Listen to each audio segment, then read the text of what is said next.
গীতা আমাদের ছাত্র জীবনে আসলে কিভাবে সহায়তা করে, গীতা কিভাবে জীবন বদলায়, আত্মবিকাশের বাস্তব পন্থা আমরা এখন দেখব। আত্মশক্তি বিকাশ ও আত্মনির্ভরতা অর্জন, এটা কিভাবে করা যায় আমরা এখন এটা দেখছি। গীতা অনুযায়ী আত্মনির্ভর হতে গেলে নিজেকে নিজের বন্ধু বানাতে হবে। এই শিক্ষাটা গীতার 6ষ্ঠ অধ্যায়ে ৫৫ নম্বর শ্লোকে ভগবান আমাদেরকে দিয়ে গেছেন। নিজেকে নিজের বন্ধু বানাও। আমি একটু আগেও বলেছি, আত্মা দ্বারা আত্মাকে উদ্ধার করতে হবে। আত্মাই আত্মার শত্রু এবং আত্মাই আত্মার বন্ধু।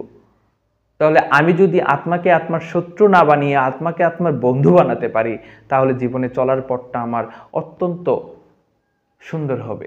আর আত্মাই যদি আত্মার শত্রু হয়ে যায়, আমার নিজের গৃহেই যদি আমার শত্রু আমার জন্য উপস্থিত হয়ে যায়, তাহলে সেই গৃহ কোনোদিন টিকতে পারে না।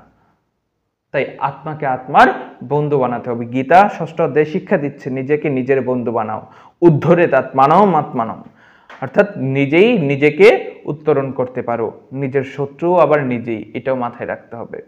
এটি শেখায় ব্যক্তিত্ব গঠনের মূল নিয়ন্ত্রণ বাইরের কারো নয়, নিজের হাতেই।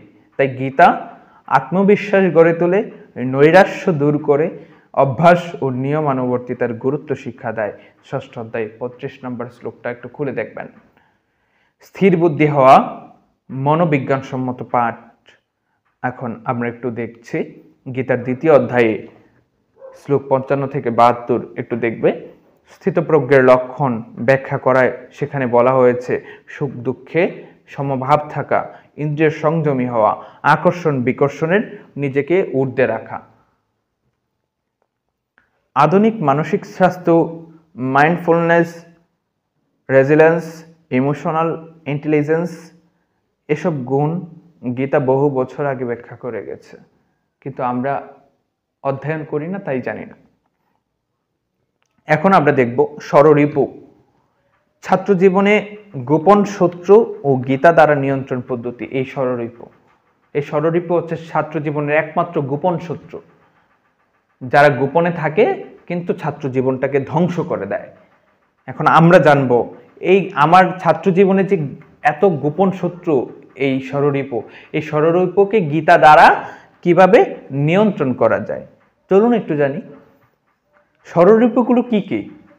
কাম, ক্রোধ, লোভ, মোহ, মদ, মাৎসর্য। এই ষড়রিপুগুলোকে আমরা কিভাবে দূর করতে পারি আগে জানি। এদের প্রভাবগুলো কি কি, আমি কিভাবে বুঝবো এগুলোকে যে আমাকে দিন দিন ডিস্ট্রয় করছে, ধ্বংস করে দিচ্ছে।